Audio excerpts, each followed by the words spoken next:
Baie goeiedag almal, hoor ek hoop dit gaan goed met elkeen van julle en julle het 'n amazing Kersfeestyd saam met julle geliefdes en mag hierdie ook net 'n geseënde tyd wees vir elkeen van julle. Ons bid regtig God se vrede, God se liefde en mag julle sy teenwoordigheid beleef soos ons Jesus Christus se geboorte dan ook vier.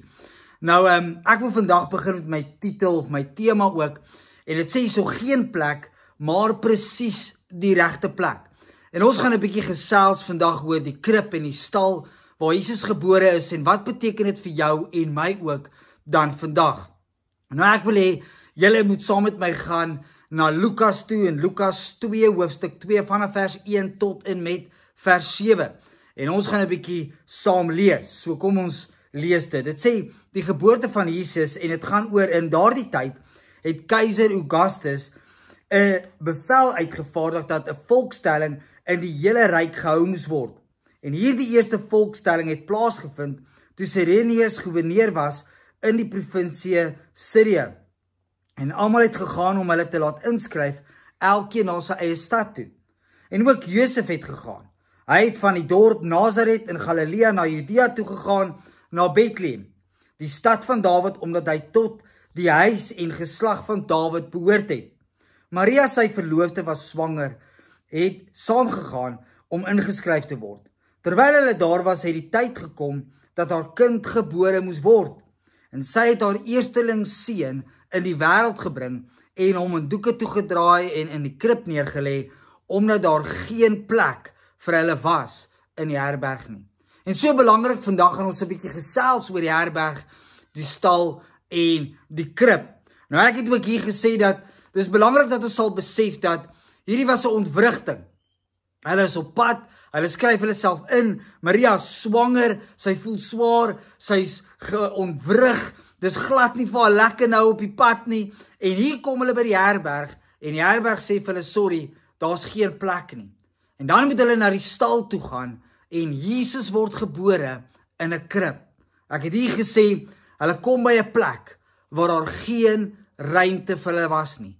Die herberg was vol mense, vol aktiwiteite, dit was besig, en hulle as te ware wys hulle weg. En die wonderwerk van Jesus Christus wat gebore word nie deur die herberg beleef nie, maar deur die stal en 'n krib ervaar dan hierdie wonderwerk.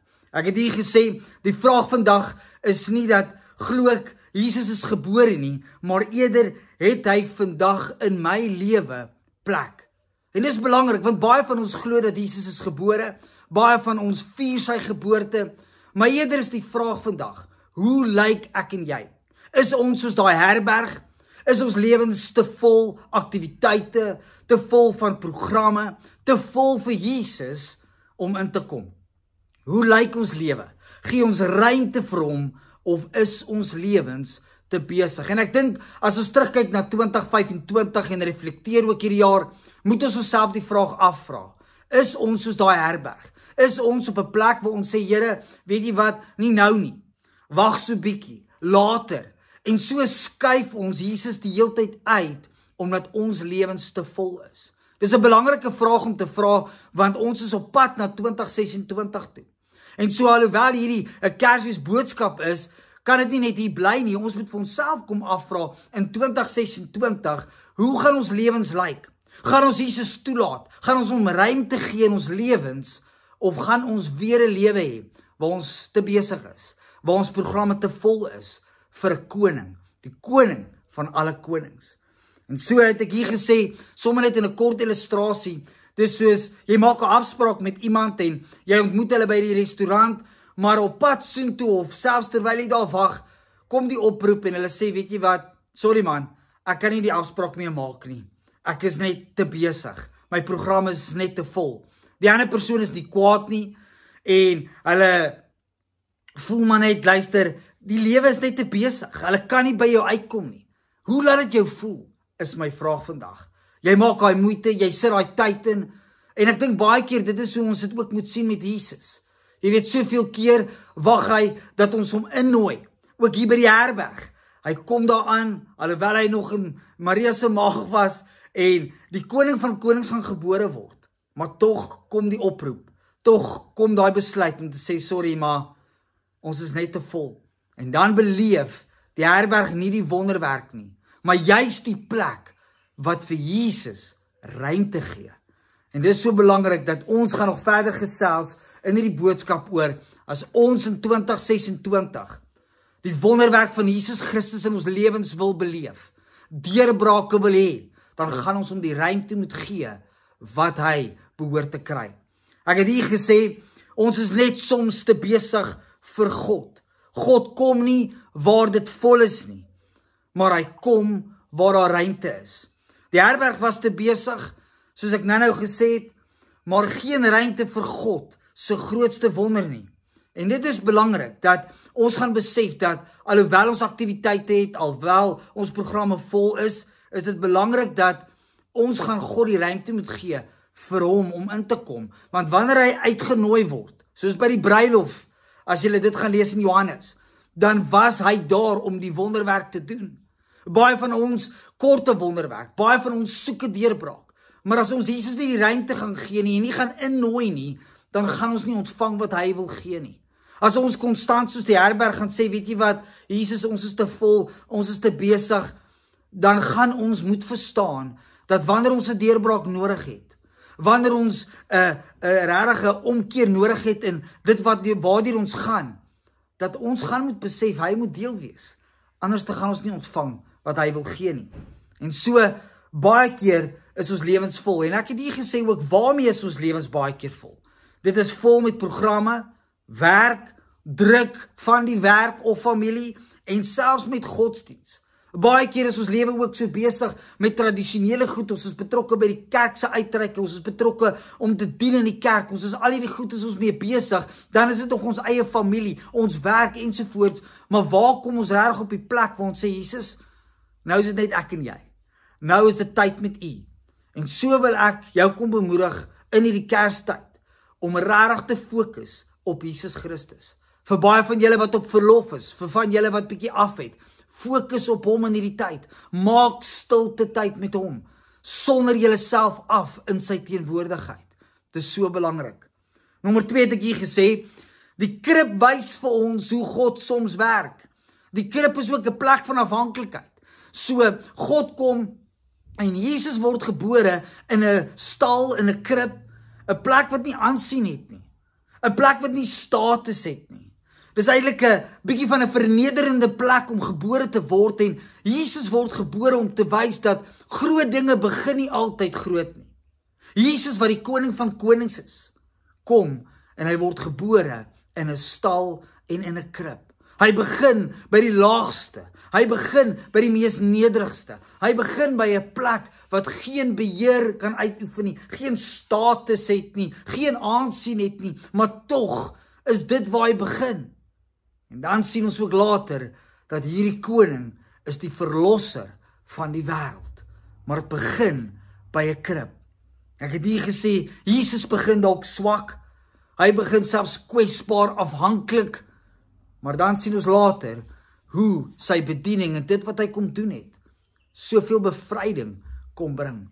En so mag ek en jy ook vandag besef, dat waar ons dalk in ons lewe kwesbaar is op hierdie stadium, waar ons in ons lewe dalk voel, maar Here, waarmee is hy besig? Hierdie is so 'n klein begin, dit voel tog so te swak, wat ook al dit mag wees, dat ons sal besef, uit daai swakheid kom daar hoop, uit daai swakheid kom daar vernuwing, uit daai swakheid kom verlossing, bevryding ensovoorts. En so mag ons nooit, soos die Bybel ook sê, die klein dinge gering ag nie, maar mag ons besef, dis hoe God begin ook. Nou verder het ek hier gesê, God se krag word ook soms duidelikste en duidelik sigbaar waar ons ophou voorgee.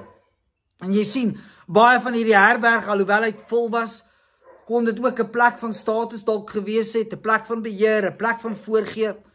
Maar wanneer ons in 'n krib en in 'n stal is daar nie voorgee nie. Dis die realiteit, dis nie aangenaam nie, dis moeilike omstandighede, dis, as mense nou in Afrikaans kon sê, dit voel soms so 'n bietjie half armsalig en swaar en nie lekker nie, maar is juis hier waar God se krag na vorentoe kom, waar God se hoop uitblink en uitstraal. In 2 Korintiërs 12 vers 9 lees ons, my krag kom tot volle werking in swakheid. En so juis in hierdie swakheid word die koning van die koning gebore. En dis so belangrik dat in hierdie plek, dan sien ons dat Jesus kom, alhoewel dit 'n swak plek is, 'n plek is wat nie aansien het nie, kom hy en hulle beleef sy wonderbaarlike krag. Daai krib, daai stal, die herders wat daar by mekaar gekom het om vir hom hierdie persente ook te gee, as te ware hierdie geskenke te gee, beleef 'n wonderwerk op 'n plek wat dalk swak lyk, min lyk, laag lyk. En so mag ek en jy daai hoop dan ook hê in hierdie tyd om te besef waar ons onsself mag bevind. God, as hy daar is, keer hy dit om in 'n wonderwerk. En so het ek verder ook gesê, die vraag vandag is, Jesus soek nie net erkenning nie, maar hy soek ruimte. En dit is belangrik in hierdie tyd, want baie van die mense vier hom tot 'n mate en gee hom die erkenning. En hulle sal afvat by die werk en werke sal toemaak ensovoorts, want ons gee Jesus die erkenning. Maar ek wil kom sê, Kersfeestyd en hierdie Christusfees gaan dieper as dit. Dit gaan nie net om Jesus erkenning te gee nie, maar dit gaan om hom die ruimte te gee, om te sê, Here, kom in my lewe, Here, kom in my familielewe, Here, kom in my werksituasie, en kom en neem oor. Ek wil nie net erkenning gee nie. Die herberg kon ook hulle erkenning gegee het en gesê het, ja, ons weet, jy weet, julle gaan deur 'n moeilike tyd en julle moet nou die babatjie moet gebore word, maar weet jy waar is die plek nie? Baie mense gee Jesus ook erkenning en sê, ja, hy is die koning van konings, maar hy het nie plek in hulle lewe nie. En so wil God kom en hy wil ruimte hê, want dis waar die wonderwerke plaasvind, dis waar hy inkom en verandering bring, dis waar die bevryding lê is wanneer ons hom werklik die ruimte gee. Ek het hier gesê in Openbaring 3 vers 20, lees ons, kyk, ek staan by die deur en ek klop. En alhoewel hierdie in Openbaring vir die kerke geskryf is dit ook vir jou en my eintlik ook bedoel, om te sê dat God staan en hy klop aan die deur van jou hart vandag, om te sê, wil jy my tog nie net ruimte gee nie, nie net erken nie, nie net op 'n afstand hanteer nie, en verdra soos baie van ons doen nie, maar nee, kan ek inkom, gaan jy my die ruimte gee, sodat ek iets nuuts kan bring, sodat ek geboorte kan gee aan 'n nuwe lewe in jou lewe. En dis wat Jesus verlang. Ek het hier gesê, Jesus forceer homself nie. Hy wag vir 'n uitnodiging. En dan weer eens 'n vraag, het Jesus plek in my tyd, in my besluite, in my gehoorsaamheid? Want ek het hier gesê, die herberg was vol, maar die krib was leeg en God het die leë plek gekies.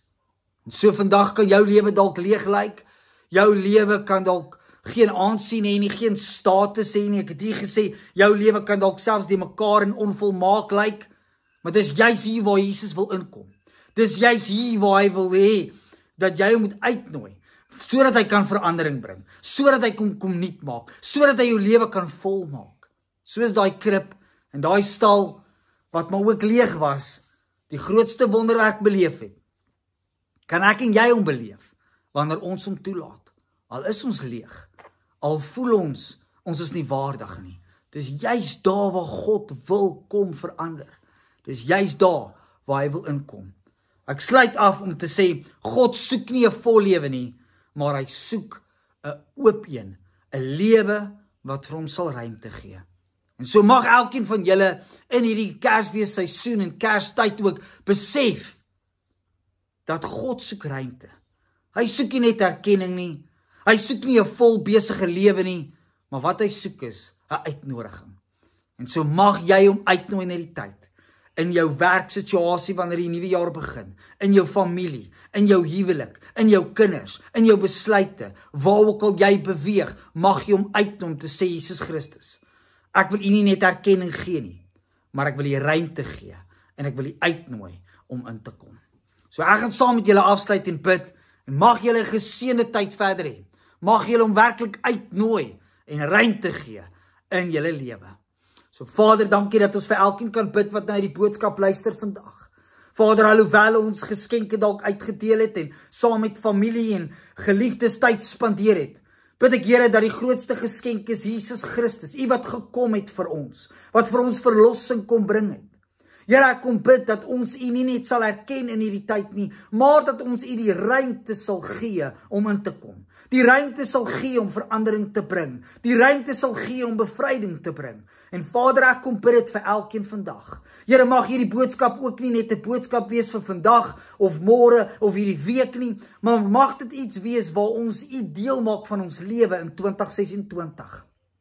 Mag ons nie soos die herberg, Here, vol wees van programme en sê, Here, weet u wat? Nie nou nie, of later nie. Maar nee, Here, mag ons soos daai krib en daai stal wees om te sê, Here, hier, in ons leë plek, in hierdie eensame plek, in ons mens wees waar ons swak is, nooi ons U uit, en ons gee U die ruimte om te kom doen wat U wil kom doen.